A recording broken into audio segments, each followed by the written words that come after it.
As I lay there in the stillness of my room, darkness draped like a heavy curtain, I could feel the exhaustion weighing down my body.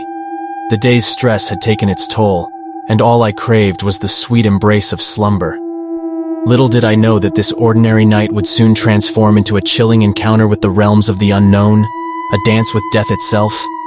The transition into sleep was seamless, almost comforting. But as my consciousness slipped further into the abyss of dreams, an invisible force began to wrap its cold, suffocating grip around me. Panic set in, but my body was inanimate, a mere spectator to the horrors that were about to unfold.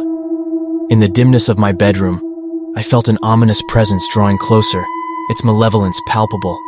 The air grew dense, as if every negative emotion was condensed into this single entity that hovered over me. I strained to move, to call out for help, but my limbs were unresponsive, as though I were trapped in a cocoon of dread. Time itself became distorted, stretching and contracting in ways that defied logic. Seconds felt like hours as I wrestled with the paralysis that held me captive. The fine line between dream and reality blurred, and I found myself trapped in a nightmarish twilight zone. It was as if I had become a character in my own horror story, with no means of escape. And then, I saw it, a shadowy figure lurking at the edge of my vision. Its form was indistinct, a shape-shifting manifestation of my deepest fears. I tried to avert my gaze, to shut my eyes tight and banish the apparition, but my eyelids betrayed me, remaining stubbornly open. The figure inched closer, its every movement a calculated taunt. A sense of impending doom swelled within me, a realization that I was not merely experiencing sleep paralysis, but confronting something far more sinister. The air grew colder, my breath shallower, and I felt as though I were sinking into an abyss that had no bottom. The edges of my vision darkened, closing in like a narrowing tunnel. Desperation surged through me, and I summoned every ounce of mental strength to break free from the shackles that bound me. It was a battle between my rational mind and the irrational forces that sought to devour me.